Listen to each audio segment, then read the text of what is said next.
Welcome everyone, and thanks for joining us today for the Dutch Resilience Hub Lounge. My name is Janet Tapia, and I am glad to welcome you to our lobby. It is good to see so many of you already started a little bit early.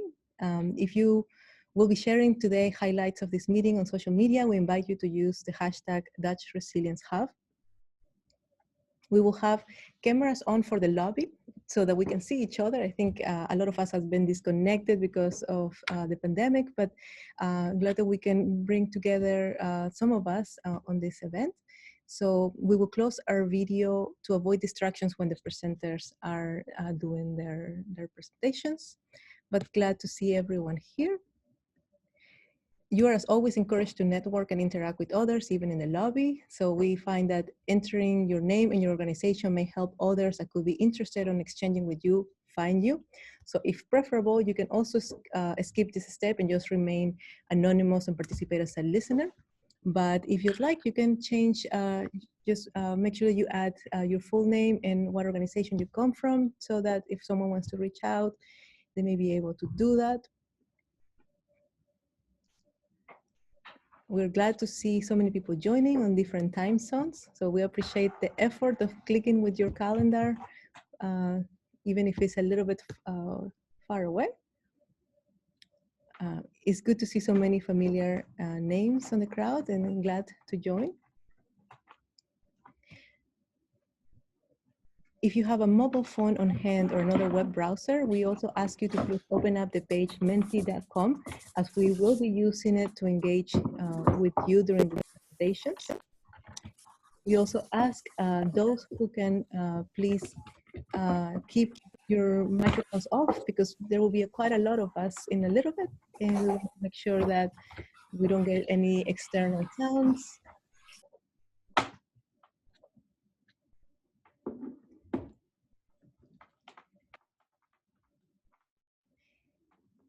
To help us make it a smooth session, we will take the questions for the Q&A through our colleague that's actually on the participants list. Her name is Norge Bellens, and she may be saying hello in a little bit. You may see her in camera. Please keep in mind that there's a recording in progress. So we may take some screenshots, or the recording of this meeting will be actually published on our website. So just keep that in mind. The Netherlands has a long history of working with the water, and as a result, lots of lessons have been learned. And there is a strong culture of living with the water and not fighting against it. So today you will see some examples of this. I also wanted to give the floor to my colleague Tim while we're in this lobby, who's joining, who is actually from somewhere close to where this picture was taken from. Yeah, thank you very much, Janet. Happy to be here as well. And you're correct. I actually, from the point of view where the picture is taken, a couple of miles furthermore to the west, I was born and raised in Schiedam. So yeah, at a very young age, I already got to notice how important water is in the Netherlands. So I'm very happy to be here as well. And I really are looking forward to share all these different experiences and lessons learned with all our experts. Excellent, excellent. So now I think we are about 13:30. So let's begin. I will show a small video first from our Dutch Resilience Hub team.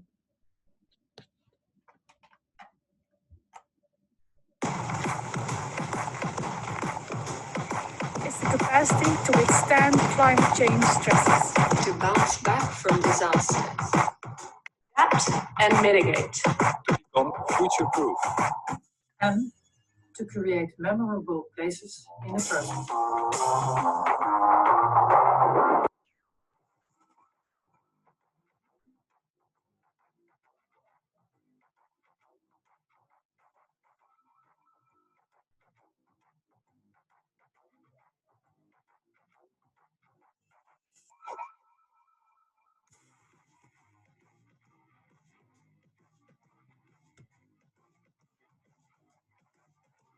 Join the international resilience community. the Dutch Resilience Hub.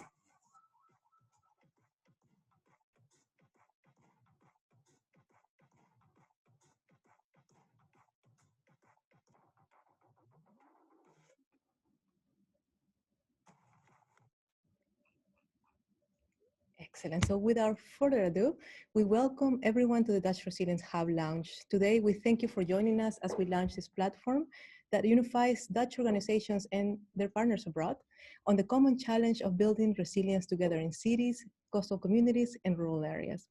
Glad to be coming together despite the challenges created by the pandemic. And as I know many of you are working with local communities really fervently of that. My name is Janet Tapia, Project Manager at the Dutch Resilience Hub at the Netherlands Water Partnership. Today, we have a wonderful lineup headed by a special guest, Henk Ovink, the Special Envoy for International Water Affairs for the Kingdom of the Netherlands. We also have Foko van der God from EcoShape, who will present some nature-based solutions. We also will have Rutger de Graaf, who will be focusing a little bit more on floating development and sharing with us an exciting book launch that the Dutch resilience sector is working together on.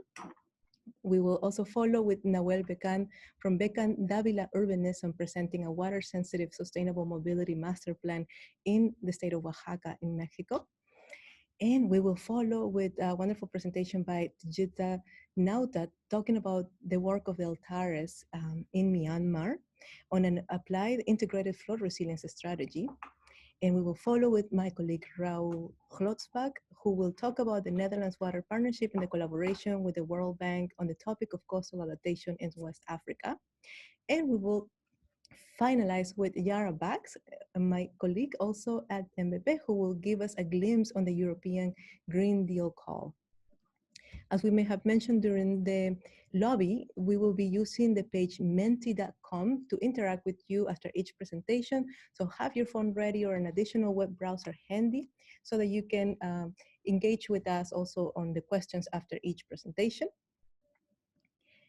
To help us make a smooth session, we remind everyone that please there's a recording in progress, to please self-time, to stay on time. If you can also make sure your microphones are off and that your cameras go off during presentations. The Q&A questions will be taken by my colleague Norge Pellens, who will be gathering those questions that you have. We want to welcome the following organizations who are participating today in the Netherlands and abroad, who have made time out of their busy schedules to link with each other. And as you can see, there's a wide variety of organization types represented here, from the private to the public sector to NGOs. Also, we see some government representatives as well. And we have quite a lot of different countries also representing our Partners for Water countries and some others as well. There are many definitions of resilience that adjust to different aspects of helping communities withstand challenges. But for the purpose of our discussion today, we will refer to resilience as the capacity to withstand climate change stresses, to bounce back from disasters, to adapt and mitigate, to become future-proof, and to create memorable places in the process of that. As you can see, we have a full agenda for the day, and we have put a little bit of effort on having a good variety of different projects to be represented, different regions. But in essence, today we want to help you connect with other resilience experts. We want to introduce the Dutch Resilience Hub and our activities. We want to inform you about approaches and tools that the Dutch water sector is using, for example, the nature-based solutions and floating development as adaptation examples that we will include today. And also, we see a lot of project examples out there, but today we have the pleasure to actually see two projects in which, in Mexico and Myanmar, where the Dutch water sector came together with local partners to do something meaningful. Today we have a special guest who needs little introduction. We have Henk Ovink, who is the first water ambassador of the country of the Netherlands, representing the Dutch water sector abroad. He is responsible for strengthening the cooperations around water with foreign governments, with knowledge institutions, coordinating and representative bodies, with the business community in civil society organizations. Mr. Ovink has a long record of service helping spread the word about international collaboration on water management and its important role when it comes to resilience. So today I am honored to give the floor to Mr. Henk Ovink. Thank you. Thank you, Janet. the first, hopefully not the last, water ambassador for the Netherlands. Thanks all for joining. We will see. The term is almost up, so the verdict will be next year. And thanks all for joining the launch of this resiliency hub. I think the core word of resiliency is collaboration. And I think having this wide array of people already joining this event, as well as the experts explaining about the projects and programs they're doing across the world is a good example why resiliency matters. And this hub, I want to congratulate NWP with starting this hub. And of course, the proof of the pudding will be definitely in the eating here, but a hub as a place where you can bring different partners and parties together to expand your knowledge, capacities, insights, and invest in, as I call it, an enabling environment to build resiliency is critical important. Why? We need this capacity to leapfrog towards the future in the context of our changing climate and in the context of the 2030 agenda. Don't forget that climate change is an aspect of the challenges we face, often a magnifying glass, making other challenges more dire, more problematic. But at the same time, we face across all 17 Sustainable Development Goals challenges where water really makes a difference. As I said this morning in the Cairo Water Week panel, investing in water has a trickle-down effect across the SDGs. And there's no way to cherry pick SDGs, as resiliency also not only means inclusion and collaboration, but also a holistic, comprehensive approach that builds sustainability, so that looks at the future and prepares us to mitigate future risks, and by doing that, create added value. So resiliency is not so much bouncing back, it's bouncing forward. It's new. Resiliency about rethinking the future and not reimagining the past. And in the current COVID-19 crisis, couldn't be more necessary to bring you all together, to have a partnership where Dutch expertise, not by arrogance, but by inclusion, is connected with the professional worlds from around the world, the communities that are at risks, the government and private sector that work across the world. So we can match our capacities in the context of water adaptation, resiliency, and mitigation. That's so amazing, inspiring, but also critically needed. That expertise, that capacity, with the expertise, capacities, and needs across the world. And I think the hub has that as a core center to bring partners together, but also perhaps form partnerships that can go around the world and connect again with the communities that need our capacities, the solutions and approaches we can help provide forward. So not only a hub to talk, not only a hub to share knowledge and expertise and best practice, but perhaps also a hub that can help spur action, climate action, sustainability action for the world in the places so at risk. And COVID-19 makes it clearer. We need these integrated, inclusive, and sustainable approaches where water plays a key role, and we therefore need you, and thanks NWP again, we need you as a partnership, as a collaborative in this very inclusive way forward. Last, and I also said this in my little contribution for the Stockholm Water Week. What we see happening now is an amazing opportunity in the context of COVID-19 recovery. We have examples from the Green Deal, which actually should be a blue Green Deal, of course, but you will talk about that and turn it into blue. But in the COVID recovery, there's trillions of dollars around the world spent on this recovery. And there are many ways of doing that. But the easy way, which is happening in over 95% of the dollars, the cases, is take projects off the shelves.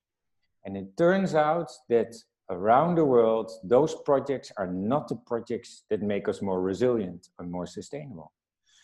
But if it was on you, this amazing crowd we have here at the Hub, your projects would make the world more sustainable. So how can we ensure that instead of using outdated, stupid infrastructure and investment opportunities that are on the shelves of the financial sector, that we can bring your projects, your ideas, your talent and capacities to build a pipeline of resiliency projects through water that we can implement in the context of COVID recovery. Because then we not only tick the box of responding to this COVID-19 crisis, we really prepare more sustainable for a better future. So I count on you. You can also count on me. Don't hesitate. Only together we can deal with these risks and turn them into opportunities. Thanks, Janet and team, for organizing this. Thank you all for joining. Really curious to your stories and learn more and help spread the word across the world. Lots of success. Thank you very much. And I think one thing that was said is that let's make a hub based on action, not just words. So thank you for getting us off to a wonderful start. Today, as Henk mentioned, I am joined by my colleague, Tim van der Staaij, who co-organizes with me the Dutch Resilience Hub. Tim is a professional that has worked the focus of urban development and with the water sector in various different roles across the years. And in the present, he collaborates also with the city of Rotterdam. So I'm very glad to give the floor to Tim so that he can introduce our Dutch Resilience team. Yeah, thank you very much, Janet. Happy to be here again. My name is Tim van der Staaij. And I hope that with the slides to continue, I hope this will technically work, because we have kind of a little bit of a challenge to get everything going on smooth.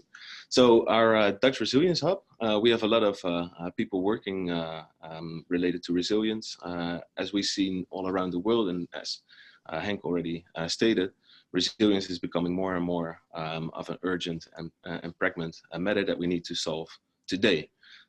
So first of all, we have Bianca Nijhoff, our managing director, Annemarie as a regional manager, Janet, of course, who you already seen.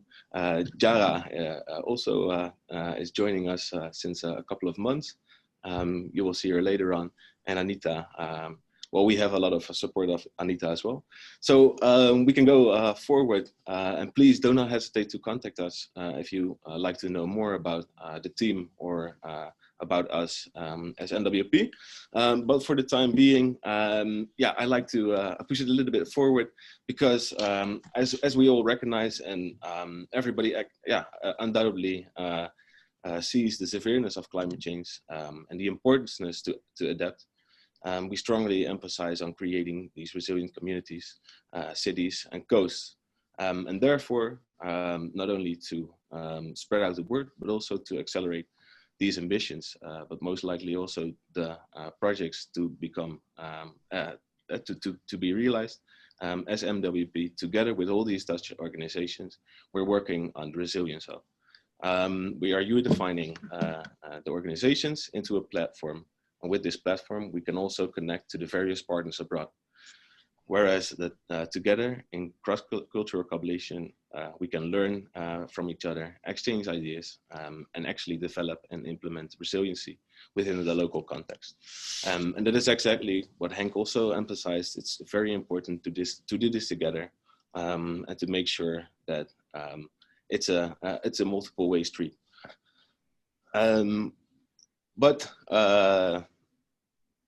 I think I will now share some little bit insights of the Resilience Hub, as well as the hub itself, as a platform. So just like I said, it's a way that platform, whereas we want to unify the Dutch organizations and the partners abroad. So it's really about that collaboration, and it's really about taking action and pushing it forward, not only to bounce back, but to bounce forward as well.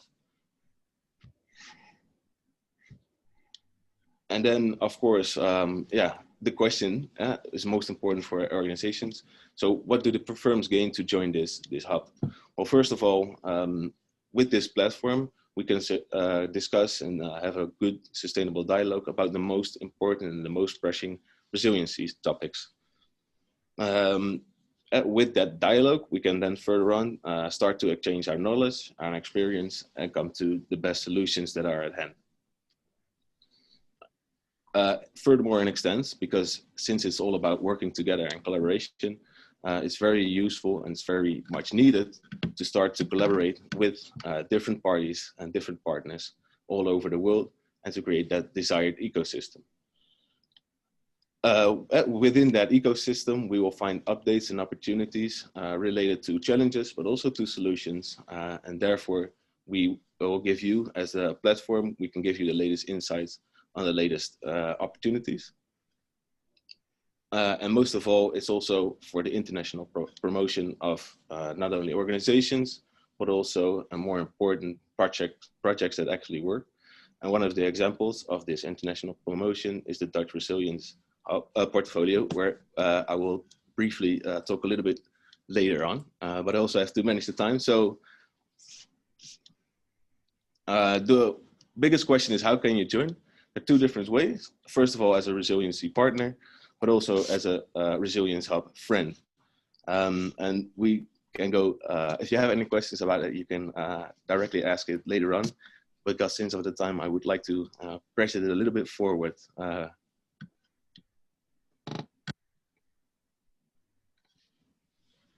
So the Dutch Resiliency Portfolio, it's basically all the examples of flagship projects of projects that are actually implemented in real life and that add an added value to resiliency, the local community, and most of all, they tackle and challenge the local challenges.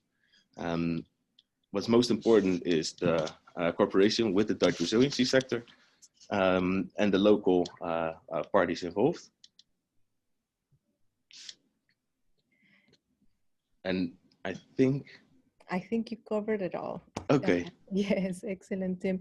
Thank you very much. And we have a small video where we capture a couple of projects that basically gather all these things that Tim is talking about. And it also shows you a little bit of different, nice projects in the Netherlands that have been really catalysts for change. So, buckle up.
Are you working on resilience in cities, coastal communities, or rural areas? Are you a Dutch organization, or are you interested to find a Dutch partner to work on solutions to withstand climate change together? Then join the Dutch Resilience Hub.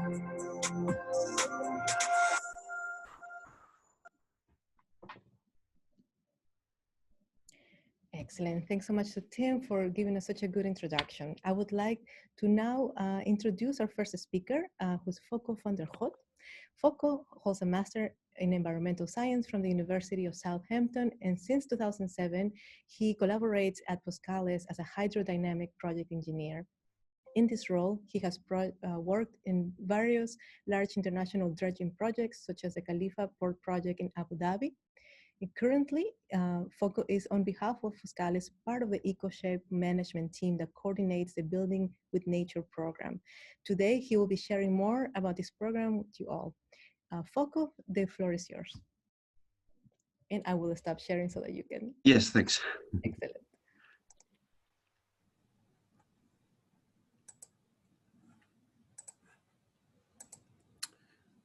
Trying to share my screen, but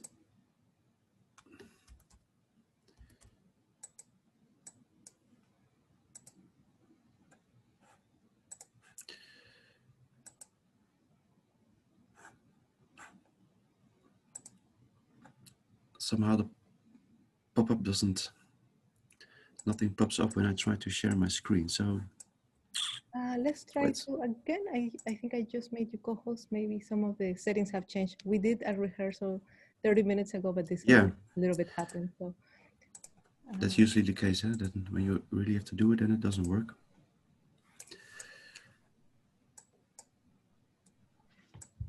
Yeah, I'm afraid it doesn't. so perhaps I have my presentation also on the Google Drive. Perhaps. okay. Can we give it one more try? I made you actually host now. From co-host to host, maybe that makes a little bit of difference. I think a lot of us have been in this situation in the past, over the last month, with Zoom being such a good platform, but also sometimes unpredictable.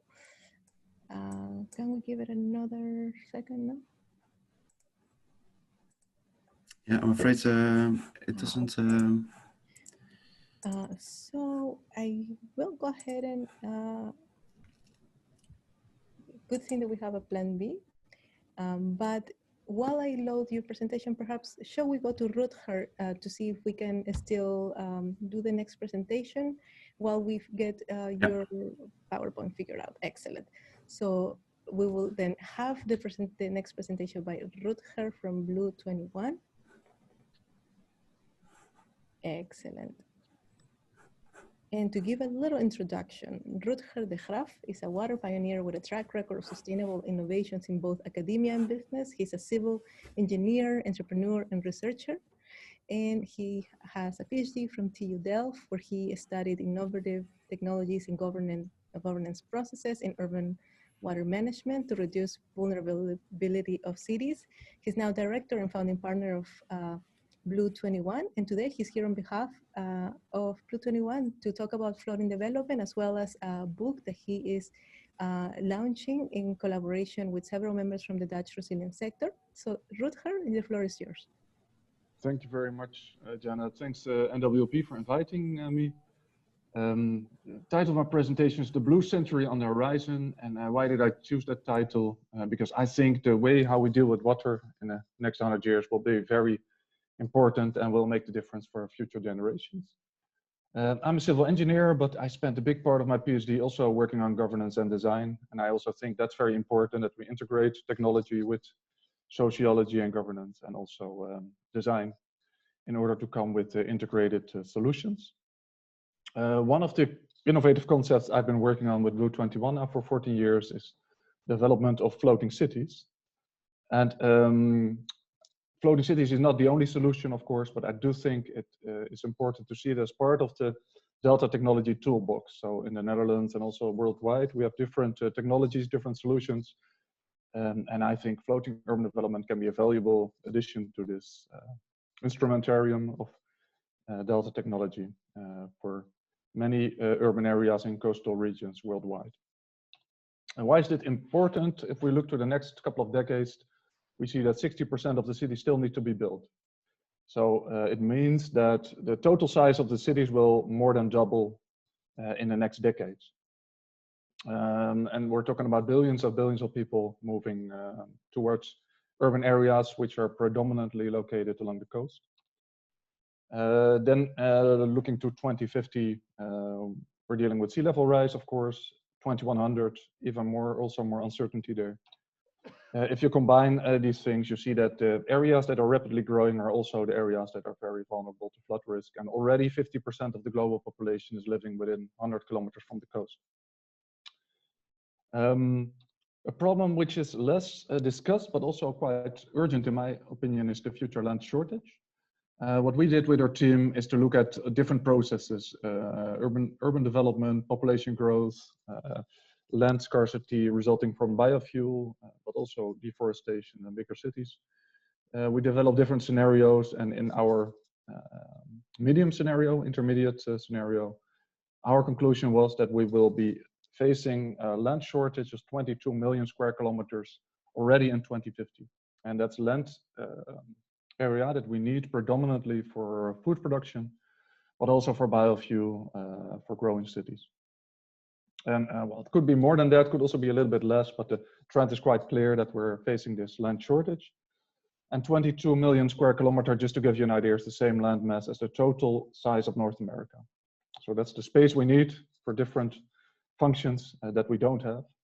And at present, what's happening is that this space is found by converting nature areas into agricultural land and urban areas.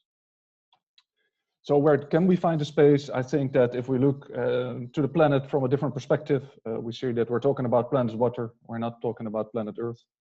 And that the water should be included in an integrated evaluation of where we can find the space for these different functions. Moving on to the water can potentially provide that space, not only for growing cities, which are already located along the coast, but also for producing biofuel, fish and seafood, also vegetables and algae, which can feed into, for instance, cattle food, but also biofuel production. So what are the potentials of floating? It can create new space, but floating by itself, it's not sustainable per se. We have to do it in an eco-restorative way. We have to base it on different values than the cities on the land. And what I often say is, if we're stuck making floating cities the same way as we now build the cities on the land, we're not being a part of the solution, but we're only increasing the size of the problem. So it's important to base floating development on different assumptions than the current cities on land. For instance, to make them eco-restorative, creating new ecosystems, creating self-sufficient supply of water and energy. Also see them as a living lab or innovation hub to create climate-proof development that adapt to any future sea level rise, have a positive economic impact, and also create spaces that are safer than on land. That's sometimes strange for people who hear it the first time, but technically it's possible to create floating developments that are safer, have better design standards than most of the land development that are currently being built. It's not a dream. You already saw this building. This is a building we designed 10 years ago, the floating pavilion in Rotterdam. It's also now the seat of our company temporarily. So we're there with our team to develop new solutions. And this is only a first step, of course, but it shows that it's possible to create larger floating buildings on the water. And over the past 10 years, it has become a symbol of climate adaptation. There's a big chance that next year it will move to a new area, but that's and people sometimes ask me, are you disappointed that the floating pavilion will leave? Well, actually not, because that's the whole idea of floating buildings, that you can move them around to another place. And resulting from that, you create a more dynamic urban development model. So actually, we're quite happy that the floating pavilion will get a new place, probably somewhere else in Rotterdam.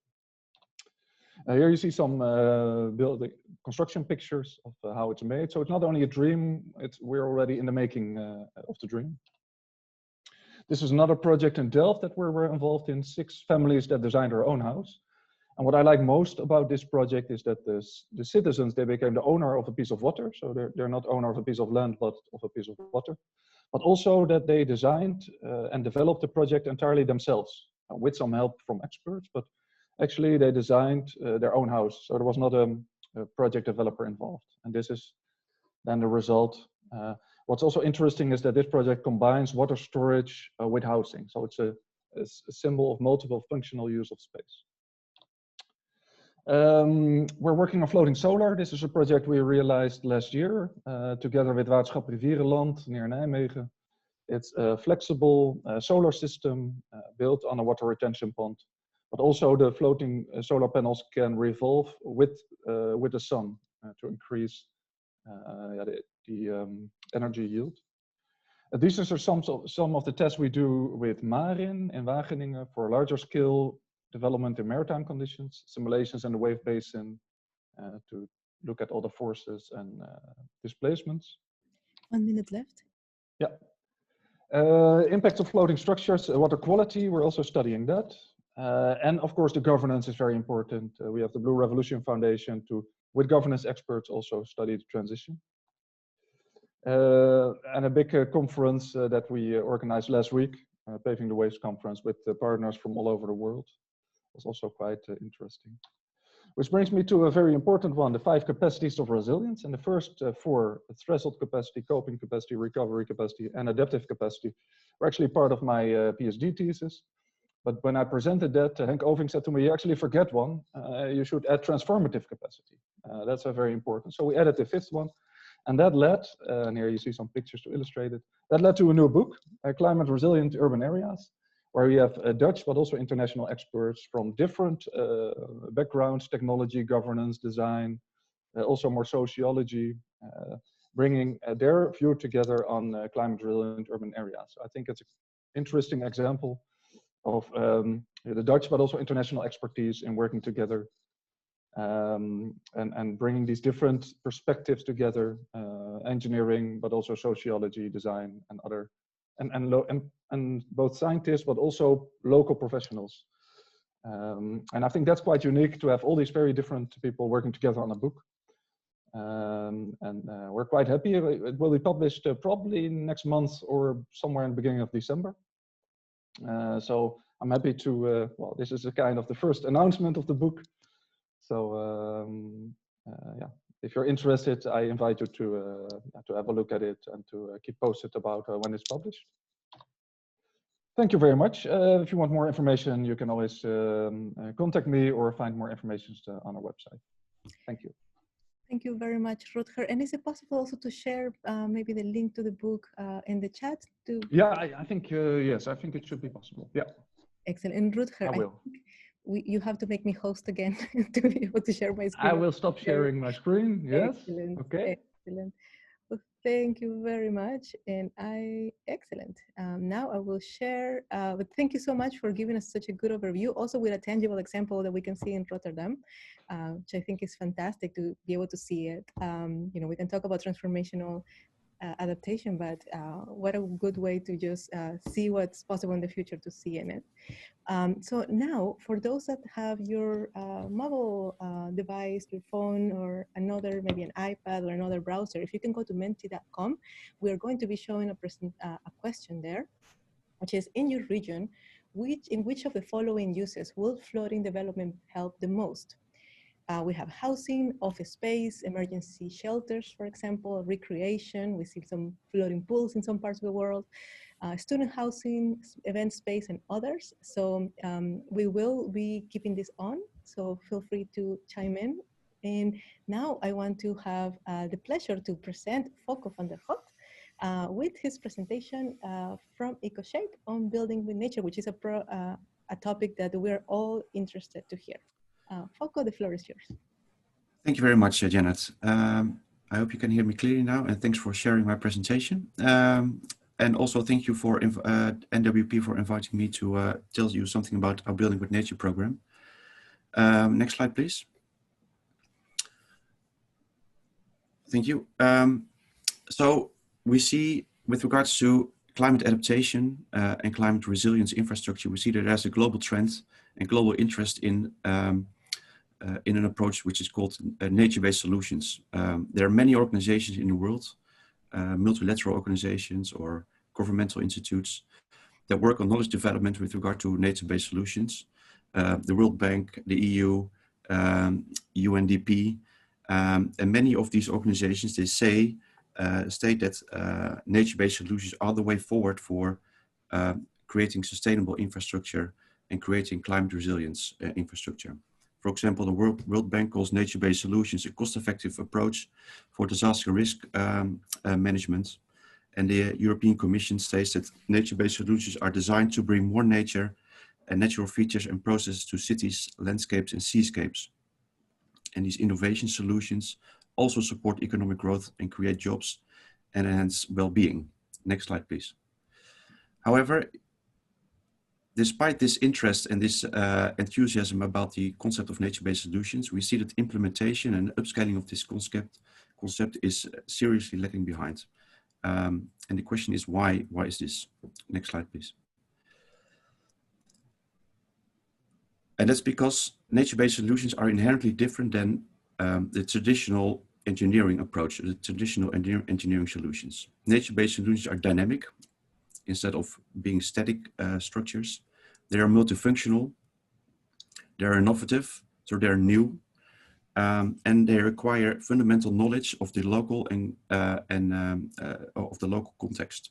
Not only the physical context, but also the ecological context, and more importantly, the social economical context. So in order to develop and implement nature-based solutions and upskill nature-based solutions, you need to think and act and interact in a different way than we are used to for the traditional solutions. Next slide, please. So 12 years ago, a consortium of different sectors in the Netherlands started the foundation of EcoShape, governmental organizations, NGOs, contractors, and engineering consultants. And they started working together on a concept which is called building with nature. And the aim was a bottom-up approach by testing and implementing nature-based solutions for water-related infrastructure, test them in the field and learn how these concepts work in practice, and try to learn generic rules about these concepts in a specific condition and try to replicate and upskill them in other situations. All these concepts that were tested were supported with fundamental knowledge development, and it translated into design guidelines, all made publicly available. And a very important aspect, as also mentioned by Henk Ovink, is that this is done in a collaborative network. So with a shared ambition, working together at an equal level, with the aim for upscaling and mainstreaming of nature-based solutions. Next slide, please. And this resulted in a project portfolio of actual implemented nature-based solutions for water infrastructure, mostly in the Netherlands, also Singapore, Indonesia. We have a very big program running, the Building with Nature Indonesia project, all in different settings and in different environments, related to nature-based solutions for water flood defenses, resilient delta cities, solutions for sustainable port development, and ecosystem restoration. Next slide, please. And I want to give you one example of the way of how EcoShape likes to work. And that's the example of the Houterdijk. The Houterdijk is located in the Markermeer-IJsselmeer area in the Netherlands. And this is an important road connecting the east and the west of the Netherlands. But it's also an important water safety structure. And about 10 years ago, this structure was found not safe anymore and had to be reinforced. Typically, you would reinforce this with more rock, hiding the dike and make it stronger. However, the government and the water sector want to try something different and more sustainable, namely a soft, what we call then a soft solution, or a sandy foreshore solution. Next slide, please. However, this was never done before in this type of environment. So together with the government and EcoShape, the consortium, a pilot was executed for 4 years to test at a small scale, but at large enough scale to learn how this would work in practice, to see how a sandy foreshore would function in such an environment. So for 4 years, we monitored the morphological development, various vegetation types, and based on these lessons learned, we were able to upscale this concept to the entire road. Next slide, please. The execution started in 2018. Here you see a picture of the realization. It was finished last year. An enormous project, but a typical nature-based solutions project. And the nice thing about this is that this was done, the preparation and the confidence gained that this solution would work was done in a collaborative way with the private sector, with the knowledge institutes, and with the government. Next slide, please. So based on 12-year experience and executing over 10 projects in the field, we have been able to derive a set of what we call building with nature concepts. And these concepts can be applied in various landscapes, in sandy coast, muddy coast, in rivers and estuaries, in cities, in lowland lakes and in ports. And we have tried and we have learned how these concepts work in certain settings, and try to derive generic engineering rules based on these lessons learned. Next slide, please. Like Henk Oving mentioned in his introduction, we need enablers for implementation of resilient solutions. And based on the 12-year experience, we have derived 6 enablers for implementing and realizing nature-based solutions for water infrastructure. And these enablers are connected to fundamental understanding of the system and the technology, multi-stakeholder involvement, the management and monitoring and maintenance of dynamic nature-based solutions, the institutional embedding, how the governance setting should work to realize nature-based solutions, the business case. Yeah, the business case. How do you involve the benefits of ecosystem services and other added values? How do you add these to your business case? And capacity building. We have contributed to various academic research projects and curricula to teach and train the engineers of the future with building with nature in their veins. Next slide, please. So this 2020 is the final year of the current Building with Nature program, and we are about to launch our lessons learned of 12-year experience. We do this by publishing also a book, the Building with Nature Book of Concepts, which will be launched this week on the 22nd of October. We also launched a technical guideline online available, and we will publish various papers on the business case around building with nature. All this information will be publicly available, and I will also share a link to the book launch in the comments. And after this year, we will not stop, but we would shift to what we call a business ecosystem.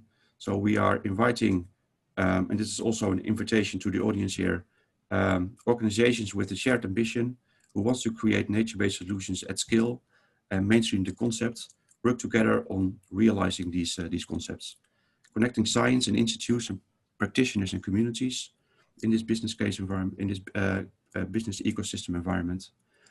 And create pilots and projects. A very important aspect is that we want to disseminate the knowledge that we gain in these projects and share our experience and contribute to education. Next slide, please. I think that's my final slide. Thank you very much. Like I said, this week, our book will be launched on the 22nd October. It will be launched as part of the Road to the Climate Adaptation Summit, which will be organized on the 25th of January, and the preparation for that starts this week. Thank you very much. Excellent. Thank you very much, Foco. And I think great to see this project evolve and start with the pilot, and how the collaboration of all these parties has helped shape this together, and also great to see the book that is being launched so soon. So we wanted to ask to the public, how could you adapt nature-based solutions to the region and projects where you work? So when you see this toolkit that Foco is sharing, all these different solutions, where do you see, what type of examples do you see will be helpful on the places where you work? So we're going to keep this question open for the public on the menti.com and using the code 38577. But thank you very much, Foco, for giving us that good overview. And I also want to give now the floor to Nahuel Becan, who will be joining us soon, and maybe comes on the camera now. Yes. Excellent. Oh, sorry, my computer is still fighting with me. Excellent. Well, Noel is the director from Becan Davila Urbanism. Um, as you can see, I will just put this out. uh, there we go. I have to end the show, of course, first. Well, I would like to introduce Noel Becan, who is an urban planner and architect. He's a partner of the office Becan Davila Urbanism, and he has extensive experience working on local and international projects. He contributed to a number of design and strategies for an efficient use of space, water management, and resilience in the Netherlands, Argentina, Mexico, Peru, Chile, and recently in Uzbekistan and Albania. Noel is doing so much transformative work in Latin America. I will say that as a witness to what he's doing. So I give you the floor, Noel. Thank you for joining us today. Thank you very much, Annette. Thank you very much for the invitation to this meeting. I am very happy to share with you our project in Mexico, which is a project which make us very proud because of the results we got. You can share the screen now. Yes, I can share the screen.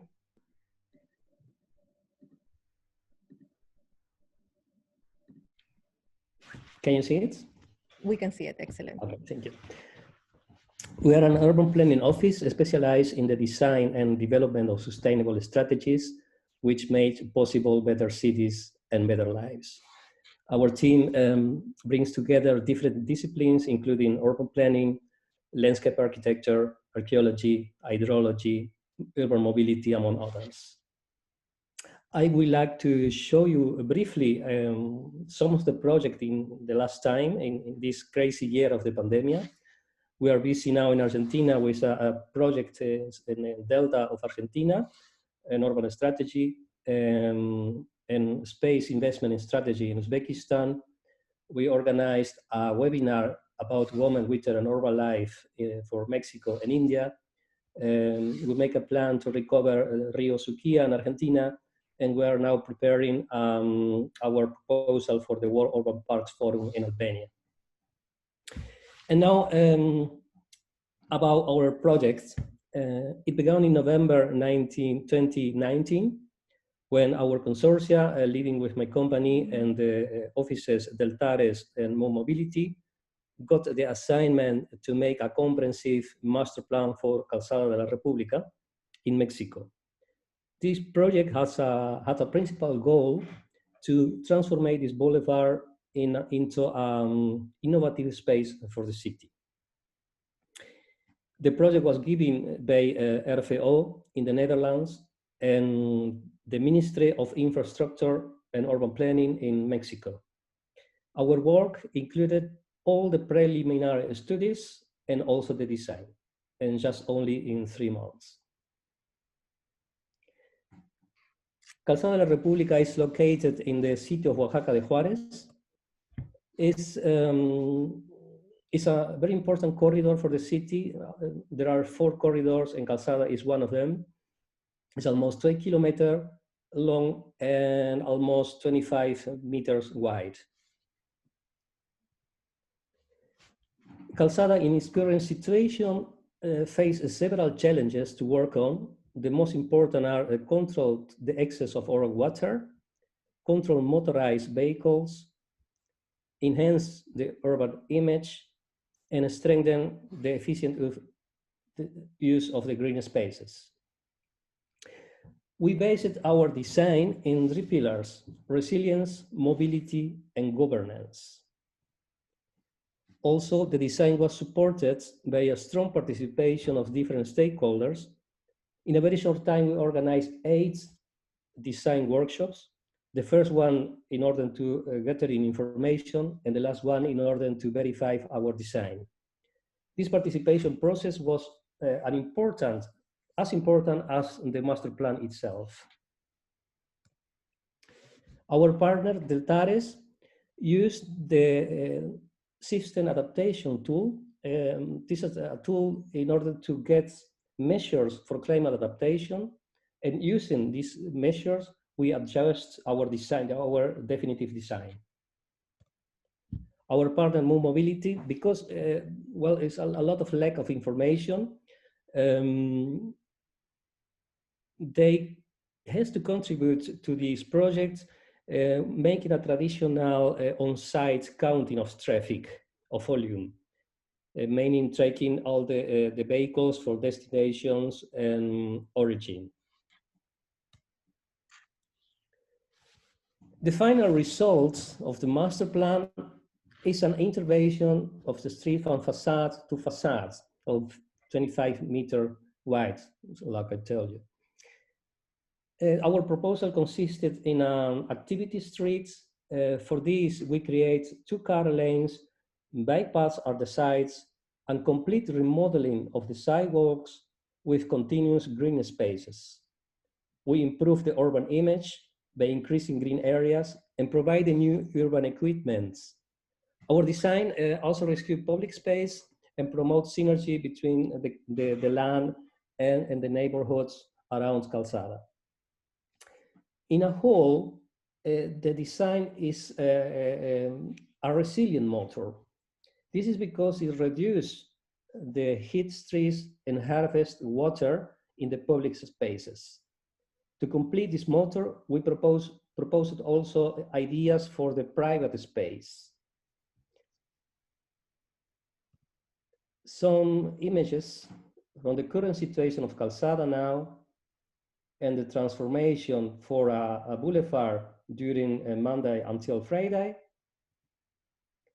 And you can also pedal on the streets in the weekends. There was also a wish of the local government.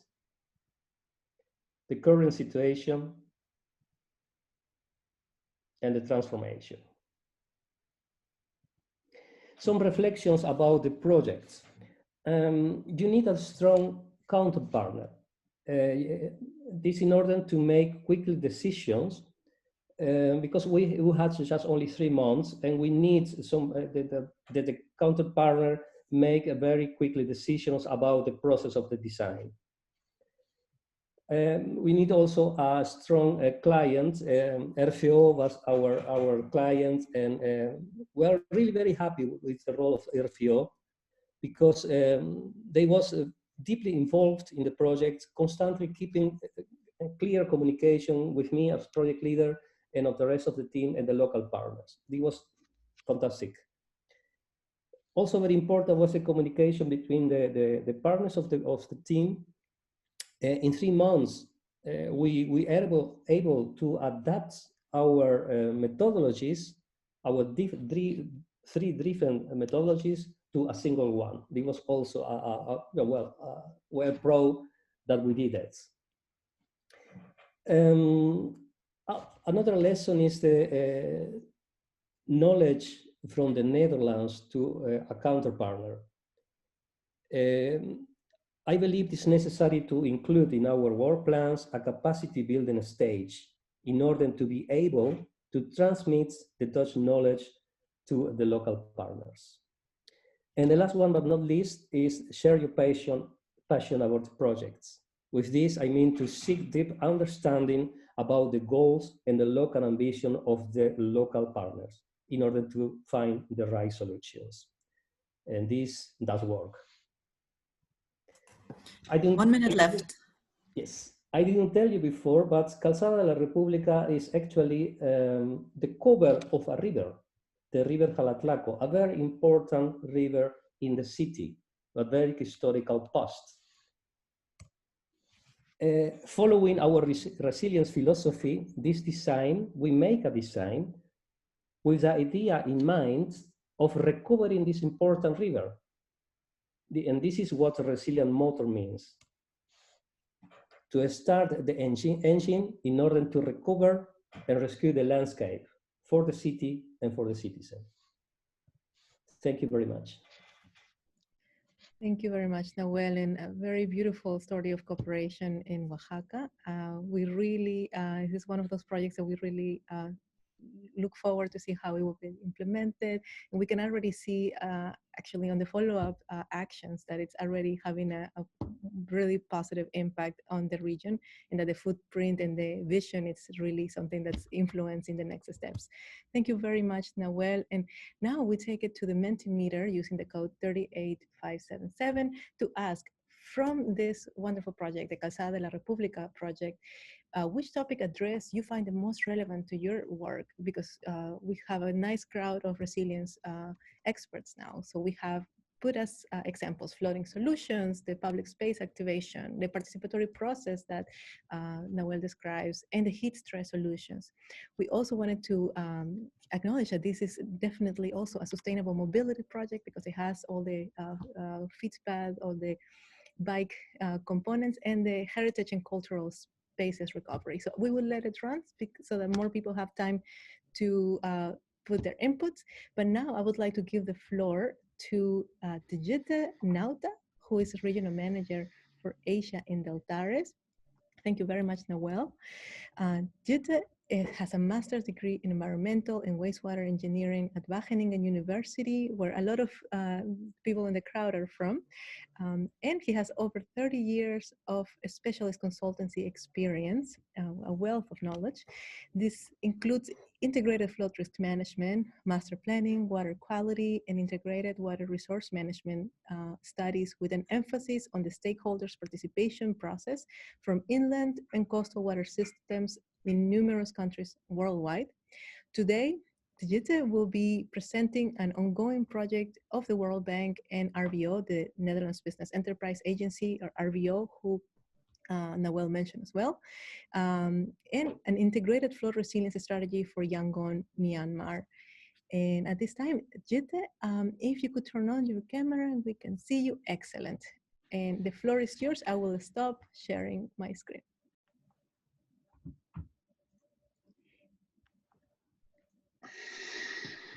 Unmute, yeah. Yes.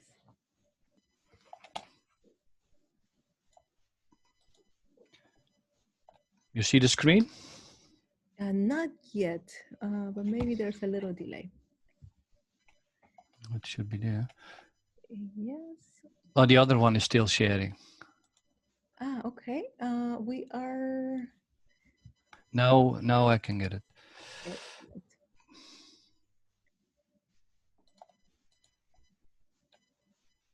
And I think we just need to see it on full screen, and then we will be on. Now you see it? We see it, but not on full screen just yet. But it does, nonetheless, it's a very compelling image. Very nice. So in the slideshow there's a slideshow tab. Yeah. To the left, yes, that's it. And then from the beginning, the very first, the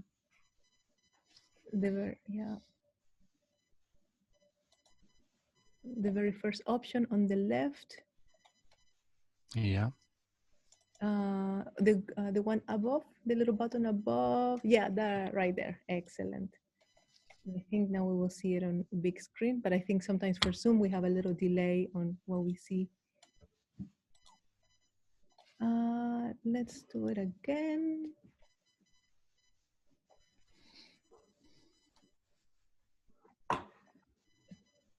Let's see if I can Approve. activate it. Yeah. Otherwise, I could also show you a presentation. Maybe that's faster. That's faster. Excellent. So I will take back control, and that should give us. So, I will stop sharing. Okay. We are all becoming experts. None of us are IT people, but here we are trying to make it happen. Excellent. So now, excellent. Here we go. And well, this for next slide that we. I'll let you know. Thank you so much. Thank you for inviting me for this very special launching event.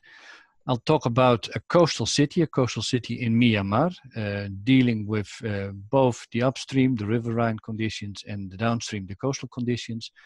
As mentioned, it's ongoing and it's online. And the last part is pretty challenging, what you will see later on.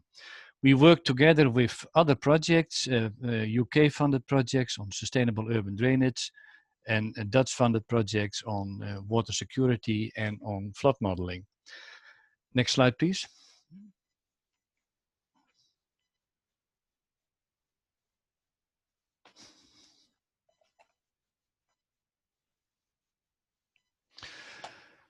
a few words on Deltares. We are the Dutch Knowledge Institute for Water and Subsoil. We work closely together with the Dutch government. We work all over the globe. And we prefer to work with open source and freeware software. And I'll give you some examples in a moment. Next one, please. So this project, this is a World Bank funded project, part of a larger initiative towards an investment program. And at the end, it should result in an integrated flood resilience strategy. And in this case, resilience is all about flood risk management, not only aiming at resisting floods, but also to relieve and recover from impacts and adapt them to the next floods. You see on the left slide, on the left photo, the Nargis tropical cyclone coming in. In the next presentation, you get the full animation of what it means to a city like Yangon. Yangon is here part of the larger Irrawaddy Delta, where the river splits up in many different branches. Yangon calls itself the city of blue, green, and gold, and I'll try to explain that later on. Next slide, please. This is where we have coupled a regional flood model with an urban flood model and trying to reconstruct the tropical cyclone Nargis coming in just slightly south of the city, increasing the water levels in the surrounding rivers to very high levels, overtopping the embankments, and at the same time combined with a lot of rainfall. And that's typically the situation here, a coastal city which has to deal with fluvial conditions, pluvial conditions, and coastal conditions. So in our work, we have studied many different combined scenarios of different fluvial, pluvial, and coastal situations and see what the impact was on the city of Yangon.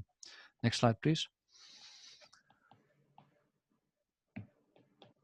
Well, this scheme, you know, and talking about risk, you talk about the hazard itself, the exposure, the vulnerability, and dealing with climate change, population increase. This is a very urbanized area, and with all sorts of changing conditions. And that's basically the setting which we had to address to come up with an integrated flood resilience strategy. Next, please. Briefly, the steps. We have been walking through these steps from 1 to 9, from setting up the baseline analysis, understanding the system, very crucial before you start any project, I would say. Then setting clear objectives, I'll come back to that in a bit. Formulating 3 different strategic directions, setting up a catalog of measures, and then working step by step towards the integrated flood resilience strategy. Meanwhile, making use of flood models, and the Yangon regional model and the Yangon city model, and working with a toolbox, which is also presented in the previous presentation, on trying to optimize different structural and non-structural solutions in the city itself. Next, please. This is just out of many of those scenarios, typical water depth in the city itself due to a once every 10-year rain event or a once every 25-year coastal surge event. And that combined with ongoing subsidence, it's what you can see in the lower figure, is making it quite challenging for Yangon to address floods and to cope with it. Next, please. So what we did was we were setting objectives, addressing the economy, the people, the environment, and culture, just like we do it in the EU Flood Directive. Before we started formulating different strategic directions, typically blue-green Yangon, how would it look like, implementing all sorts of blue-green solutions. A lean and mean, which stands for highest affordability, low-cost implementations. And a safety for all, a social inclusion scheme that provides a collective level of safety for all citizens in Yangon. All, of course, at the end should work towards the target and the targeted safety, and by considering different sorts of measures, structural measures, non-structural measures. And with structural, you can think of, the typical flood protection schemes, discharge measures, like pumping schemes, storage in the city itself, infiltration measures to the groundwater, And of course, all sorts of non-structural, like the institutional ones, the preparedness and response planning, capacity building, and of course, awareness. Next slide. Then using this same resilient city toolbox, working with a database of more than 50 different measures, which in a kind of GIS environment, which you've also seen in the previous presentation, works towards instant solutions in terms of storage capacity, heat index, cost, etc. Next, please. Together with pilots for different parts in the city, we distinguished 4 different parts, where on the left pane you see the maximum water depth on the street in a combination of in this case, a once every 10-year event. And in the right pane, you see the solutions, what we could do with this resilient city toolbox, finding optimal storage, optimal drainage, and diverting water to the nearby creeks. Basically following the principles of retaining upstream, storing it where you can, and then at the end, drain it. Next, please. So we came up with a sort of possible investment package currently under discussion, where we try to protect Yangon City on the outside with flood walls, our embankments, our elevated coastal roads. We came up with cost estimates for that. Also realizing that the coastal surge was adding most to the local flood inundation problems. Then we are considering a tidal barrier, and the barrier is basically to keep the water level in the creek, the Pasundan Creek, as low as possible. So discharge to the creek can always be optimized during rain conditions. And that in combination with, of course, pumping stations, such kind of projects, improving the creeks and the drainage system, and all sorts of blue, green, and non-structural solutions. These at the moment are all discussed in terms of investment capacity and innovative financing opportunities for the Yangon City Development Committee and the implementer at the end of the day, in terms of social acceptability, environmental acceptability, technical complexity, institutional complexity, and of course, towards the future, adaptive capacity. Can it be, well, updated later on in time when it may be needed? And that comes, or that leads to a sort of status on the implementability, where we distinguish the no and the low regrets, and of course, the projects that need further feasibility studies are design studies. We realize here that based on previous studies done in the partner projects, that the annual economic damage is very high. So whatever we came up with in this scheme can easily be justified if the financing would be there. Since flood protection is a collective of public good in most countries, certainly in this part of the world, we have to come up with ideas for YCDC in this case on how to get it financed. Next slide, please. So the takeaways of this short presentation are, we came up with some guiding principles for integrated flood resilience strategy work, create an acceptable level of flood safety and agree upon that. And that's where I said online is not always the easiest way of getting that commitment. Maximize on the flood resilience, align with urban planning and all the ongoing developments over the next 20 years and so on.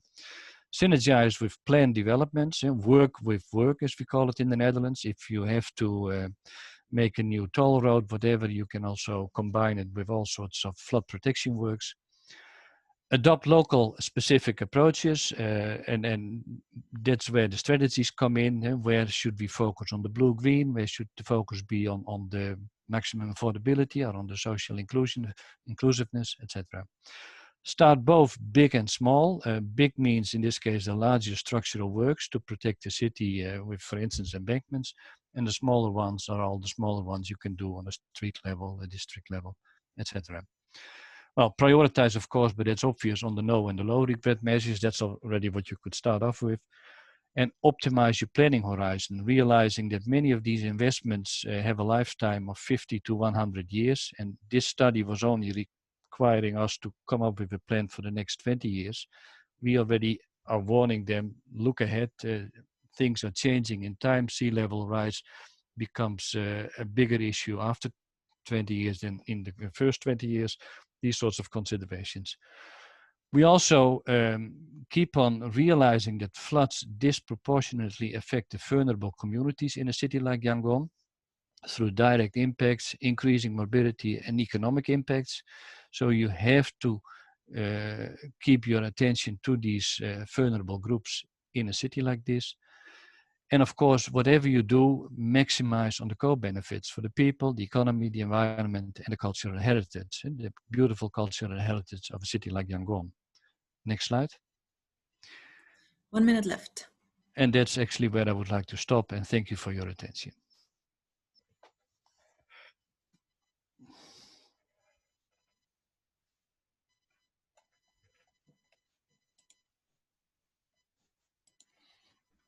There we go. Thank you very much for that presentation, Jite. I think we've seen everything from process, from modeling tools, to bringing it down to people and making some changes for the vulnerable communities. So thank you very much for the wonderful presentation. And I think also I wanted to announce that because we're running a little bit short of time, which is no regrets with these really wonderful presentations, that we will not be able to have a Q&A session. So we do invite also the presenters that are still in to perhaps address some of these questions with the people that are asking questions on the chat. At this time, I also would like to share the Mentimeter to see what reflections we may have on the presentation that we have just seen. Excellent. So if you go to menti.com, same code 38577, we will pass to this. What aspect of the Deltares project shared by Jite will bring an added value to challenges faced on your work? So we only have one person that has been able to log in yet, but we will leave this running so that we can see those responses live. But now I am very happy to introduce my colleague, Raúl Glotzbach. He's a project manager with the Netherlands Water Partnership, managing an advisory program for Dutch embassies in a select number of countries, primarily in Africa. He's also the focal point for a select number of countries in West Africa, including Benin, Ghana, Mali, Senegal, and Mozambique. Raúl, the floor is yours. Yes, thank you, Janet. I will. Would you like me to share my screen? Yes, please. I need you to give me the right to actually do that. We are seeing everything happening today, but excellent. So I will make you host, and then you. Yeah, that works. Yes. Excellent. Thank you. I think you can see my screen, correct? Yes, Waka. Okay. Well, thank you very much again, Janet, and good afternoon from a dry Den Haag, which is a nice surprise for us. I will briefly touch upon what we're doing to engage the Dutch water expertise through this West Africa Coastal Areas Management Program. Without going into too much detail, a great majority of people living along West Africa's coastal areas are affected by floods and coastal erosion. We saw it also on one of the images in Rutger's presentation. A great number of economic hubs or urban areas are located in coastal provinces. This is also the case for West Africa. Therefore, the continued pollution, often originating from land-based sources, be it industrial, agricultural, or urban, requires immediate attention. As such, the World Bank, in partnership with West African countries, established the West Africa Coastal Areas Management Program, or the WACA program, to support Western or West African countries' efforts to improve the management of their shared coastal resources and reduce the natural and man-made risks affecting coastal communities. Within the context of NWP strategy, Share, Connect, and Evolve, we know that the Dutch have vast experience, knowledge, and resources when it comes to coastal management and nature-based solutions. But perhaps more importantly is that we know the Dutch want to share their expertise and apply their expertise abroad to address some of the pressing water challenges globally. So we see an opportunity in the WACA program to bring forward this expertise through a Dutch WACA hub. And the hub, we hope, will help us to better position the Dutch water sector and better leverage the expertise and resources of the sector to address coastal management challenges in West Africa. what this means in practice and how we want to engage the sector. So looking aside from the central point for the sector to stay informed on the challenges and priorities of the West African partner countries in the program, or being informed about the related WACA events, we're thinking of several channels to engage the sector, including, for example, the traditional open tenders from the WACA program, leveraging existing initiatives and programs from the Dutch government, the Dutch water sector, and beyond. Engagement in country and thematic roundtables to actively develop new projects and consortias, or using the hub to better profile the Dutch water sector and its offering. So these are just a few of the examples that we're looking at, but of course we're open to more suggestions as we further develop the value proposition of the Dutch WACA hub. Some few points for reflection and why we're presenting the Dutch WACA hub, and this is one of the remaining slides with a bit of content. Basically, we see that there could be a possible link with the Dutch Resilience Hub. As mentioned at the start of this presentation, the WACA program identifies land-based sources, so primarily industrial, agricultural, and urban, as key contributors to coastal challenges in West Africa. Therefore, if you are interested in working in West Africa on urban resilience, the Dutch WACA hub could offer a potential pathway to engage on more concrete activities contributing to the management of coastal zones in West Africa, often areas where economic hubs are and urban areas exist. Also, this initiative with the World Bank is an example of how we are engaging with multilateral development banks, or MDBs, as an interesting source for new project leads for the Dutch water sector. So MDBs open new opportunities that we can explore how to best tap into. And there may be other examples on how this can be done and how perhaps the Dutch Resilience Hub can also help facilitate future engagement with MDBs for urban resilience experts like yourselves. With that, yeah, I come to the end of the presentation. If you'd like to stay informed on our activities with regards to the Dutch WACA Hub, please feel free to reach out to myself and my colleague Josephine Damstra. There's also a final slide which I will go to, which just provides some useful resources to the website, to the WACA program if you want to find out more, and also a bit more information on some of the countries, not all of them. And I believe the slides will be shared with you after, so you'll have this information handy as well. Thank you. Excellent. Thank you very much, Raul. What a wonderful overview, also to see what's happening on the front of West Africa, but also in your work on the other countries. I am going to go ahead and share my screen again, just briefly, because I have the pleasure to introduce our colleague, also Yara Bax, who is an associate in urban resilience in Europe at NWP. She's a master's student of international development studies at Wageningen University, and she's specializing in environmental policy making and integrated water resource management. So she's super helpful to have in the team with that expertise. She has research experience working with water funds in Ecuador, and she currently works as an associate in both of Urban Resilience and Europe teams. So today she'll provide a short summary and the status update of the European Green Deal. So I'm very glad to stop sharing my screen and give her the floor. And mute. Excellent. Thank you very much.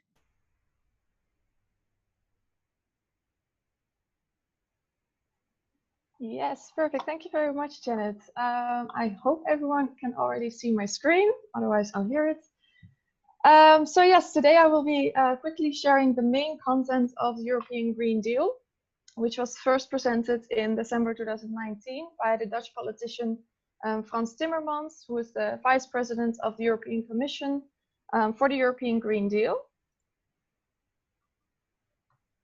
And what the Green Deal is it is essentially a package of measures that commits to the following 4 objectives. So firstly, to the investing in research and innovation for the creation of a circular economy by 2050 in Europe, thus becoming the first climate neutral continent in the world. Secondly, the protection of human life, animals, and plants by cutting pollution. The supporting of companies to become world leaders in clean products and technologies. And lastly, the ensuring of a just and inclusive transition towards such a green economy. Now, these are all very great objectives, and how the European Union is planning to fund these is firstly through the Horizon 2020 program, So the Green Deal call has been published as an amendment of the Horizon 2020 program in September 2020. The European Commission has made 1 billion euros available for the Horizon 2020 program, which will actually end at the end of this year. And the title of the European Green Deal call is Building a Low Carbon, Climate Resilient Future, Research and Innovation in Support of the European Green Deal. So it's quite evident that building a climate resilient society is high on the agenda of the Green Deal. And the Horizon 2020 program is actually consisted out of 8 Green Deal call areas, as well as 2 horizontal call areas that support all the others, namely the strengthening of our knowledge and the empowering of citizens. Now, the topic of building a climate resilient future in Europe is most clearly present in 3 of the call areas. So firstly, in area 1, which is increasing climate ambition, of which one of the topics for research is the creation of climate resilient societies, and funding will be made available for the development of adaptation pathways to meet the general Green Deal targets, and will be tailored to support those regions and communities in Europe most exposed to climate change impacts. The second area is area 6, farm to fork, which aims to enable the transition to a sustainable EU food system and to reduce the environmental and climate footprint of the this EU food system, and also strengthen its resilience in the process. And lastly, area 7, which is ecosystems and biodiversity, funding solutions to biodiversity loss caused by the unsustainable use of land and water, the overexploitation of natural resources and pollution in Europe. Also with regard to the current COVID-19 pandemic, the strategy is seen as a central element of the EU's recovery plan, which is crucial to preventing and building resilience to future outbreaks and providing immediate business and investment opportunities for restoring the EU's economy. And outside of these areas, funding has also been made available to upskill already existing nature-based solution projects, specifically research concerning the economic feasibility of such upscaling projects. Now, the deadline for submission is coming up, namely the 26th of January 2021. And this means that many of the European consortia have already been formed and are most likely already in the process of developing a proposal, but there might still be possibilities to join an already existing consortium. Now, as I said already, Horizon 2020 is almost ending, and Horizon Europe will be the next research and innovation program of Europe. And this will also aim to reach the objectives of the Green Deal. And this is a 100 billion euro program, of which 35% has been reserved already for climate-related goals. And it is expected and hoped that the role of water will be more explicit in this call for Horizon Europe, so that, as Henk Ovik has said as well in his opening, it will become a truly blue-green deal that acknowledges the determining role of integrated water resources management in the realization of all the other objectives. Now, to maximize the impact of the Green Deal on the entire continent, and also since ecosystems do not stop where current political borders of the European Union do, the European Commission acknowledged the importance of formulating a path for the Western Balkans as well, of which you can see a map here. So a green agenda for the Western Balkans is therefore being created by the Regional Cooperation Council, formulating a regional approach that translates this Green Deal to the EU candidate countries of the region. Now, the European Commission has stated that the Green Deal will be one of the main policies on which the economic and investment plans for the region will focus on in the future. And in the first draft that was presented by the Commission in the beginning of this month, 5 pillars of the Green Agenda have been identified, and they of course overlap a lot with the Green Deal. So these are currently climate action, a circular economy, biodiversity, fighting pollution, and sustainable food systems in rural areas. And it is expected that this Green Agenda will actually be adopted next month by the leaders in the region. Yes, so this was just a very short overview of what the Green Deal entails and what the current status is. But for more information, I highly recommend all parties here interested in developing a proposal for the realization of the Green Deal, either through funding of Horizon 2020 or in the future through Horizon Europe, to join our information session on the 27th of October, of which you can see a link here. I also highly recommend to take a look at the website of the Netherlands Enterprise Agency, or the Rijksdienst voor Ondernemend Nederland here in the Netherlands, as they are the first point of call for more information on the Green Deal. And I've also put in the website where you can find all the updates from the European Commission on the Green Deal. And then I would like to thank you all for your attention, and of course, stay in touch with us, either with Annemarie, who is the regional manager of Europe, or with Daria, who is the project manager of Central and Eastern Europe, if you want to know more about the Green Agenda for the Western Balkans. And of course, you can also always contact me. Thank you very much. Excellent. Thank you very much, Yara, for that good overview. I think all eyes are in the European Green Deal this last weeks, so very relevant for, I think, a lot of people in the sector joining us today. With the next section, I wanted to kick off the matchmaking part, because this presents a great opportunity to connect with other resilience experts that are abroad, that may be working on the same challenges, have a tool of expertise that can add value to your next project. Or maybe you get to meet a person that is working in the region where you're looking to start a project. So we really are very happy to be able to offer this option for matchmaking for 4 days. So really anyone can join, thanks to the support of Partners for Water. In essence, the matchmaking event that we are launching as of the next 5 minutes, it allows you to connect with resilience professionals Monday through Thursday this week for a 20-minute chat. You get to select the matches, so you can pick whoever based on common experience, regions, or projects. You can participate 1 hour or 16 hours. You get to approve the meeting, so don't be afraid of activating it and then not having time for it. You also can link it with your calendar to make sure that you don't miss out on any notifications. There's no need to coordinate who gets the Zoom link and all of that. The platform actually allows you to have the meeting one-on-one on just accessing that website.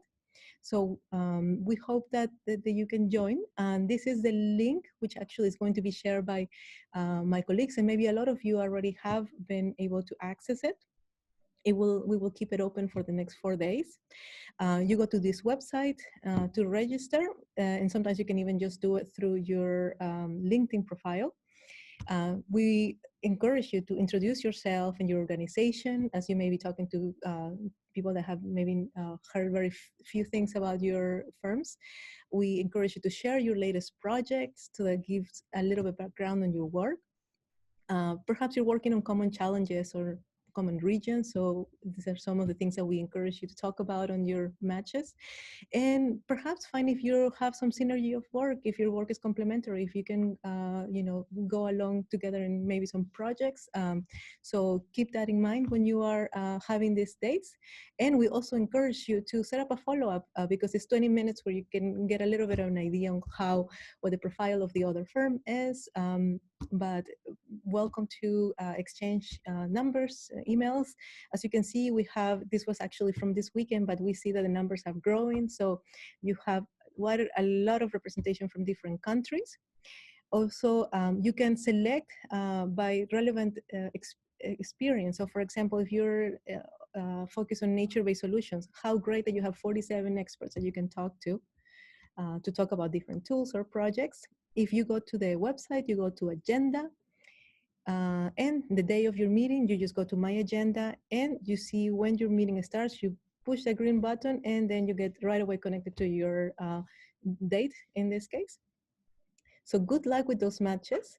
I also wanted to have a quick announcement before closing out the meeting.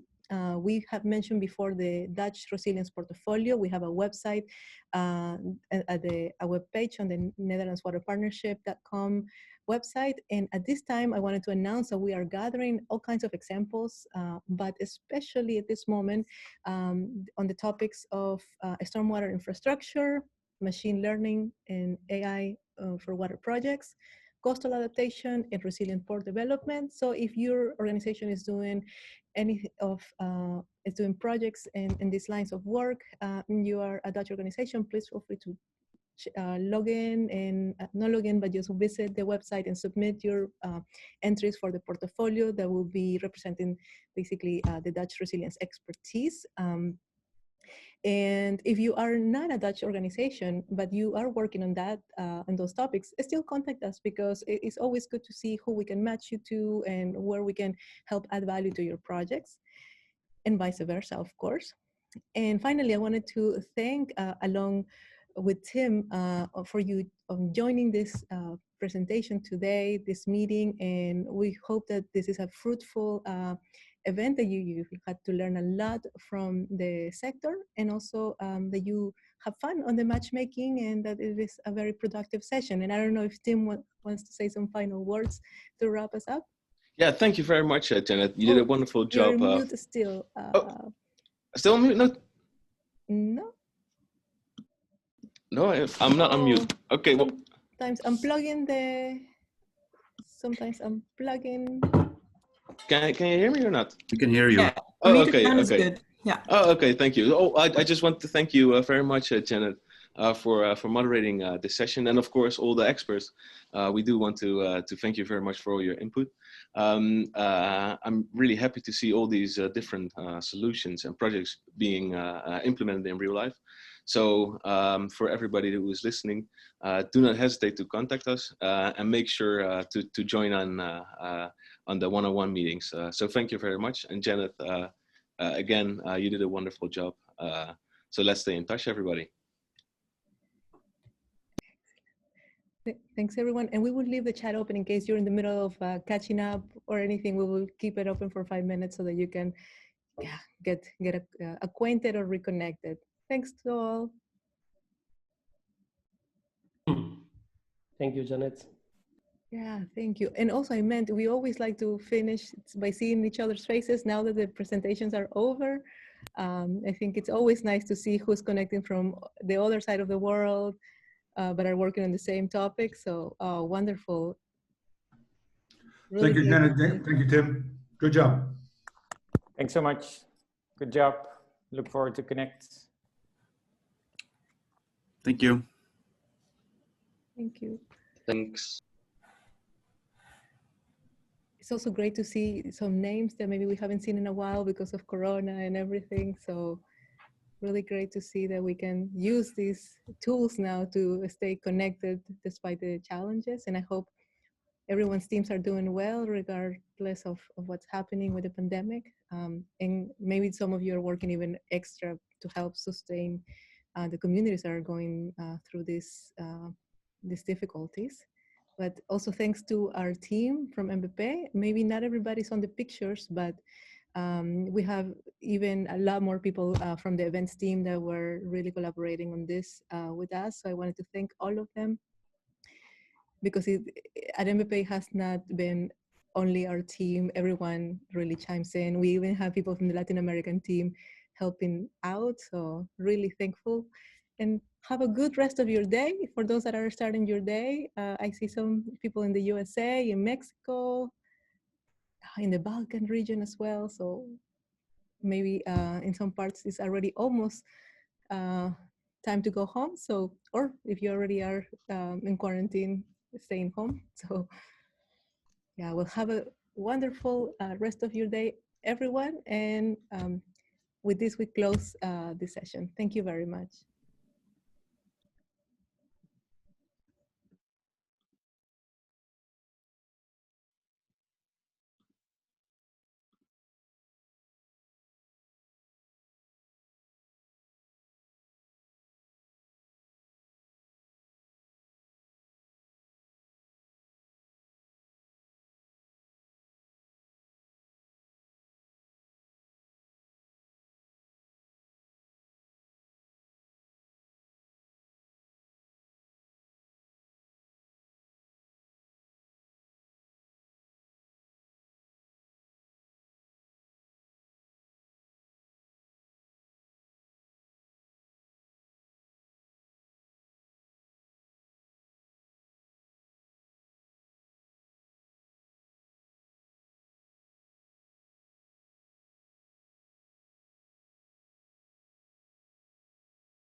Oh, het is al voorbij. Was veel te laat.